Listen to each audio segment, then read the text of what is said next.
रत्नागिरी आणि रायगड जिल्ह्याला जोडणाऱ्या आंबेत पूल परिसरातील नागरिकांसाठी मोठी दिलासादायक बातमी समोर आली आहे। आंबेत पुलावरून सर्व प्रकारची वाहतूक पुन्हा सुरू करण्यास सार्वजनिक बांधकाम विभागाने हिरवा कंदील दिलाय। पुलाची तपासणी करून सादर करण्यात आलेल्या स्ट्रक्चरल ऑडिट अहवालानंतर हा निर्णय घेण्यात आलाय। रायगड जिल्ह्यातील म्हसळा तालुक्यातील आंबेत पूल हा राष्ट्रीय महामार्ग 109 वरील महत्वाचा दुवा आहे।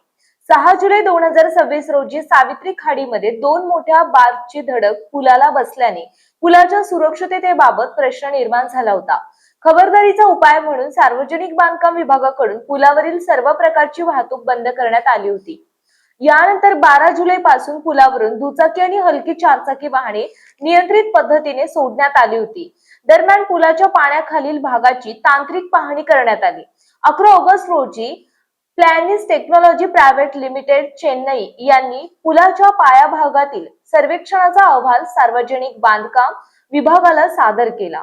या अहवालानुसार आंबेत पुलावरून 20 मेट्रिक टन वजनापर्यंतची सर्व प्रकारची वाहने ताशी 20 किलोमीटर वेग मर्यादेत सुरू करण्यास विभागाची हरकत नसल्याचे स्पष्ट करण्यात आले। त्यामुळे आंबेत पुलावरून आता सर्व प्रकारच्या वाहनांची वाहतूक सुरू होण्याचा मार्ग मोकळा झाला असून दापोली, मंडणगड, म्हसळा तसेच रायगड जिल्ह्यातील नागरिकांना मोठा दिलासा मिळणार आहे।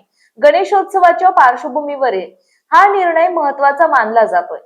सार्वजनिक बांधकाम विभागाने याबाबत रायगड आणि रत्नागिरी जिल्हाधिकाऱ्यांसह दापोली, मंडणगड आणि म्हसळा येथील संबंधित प्रशासकीय आणि पोलीस अधिकाऱ्यांना माहिती दिली आहे।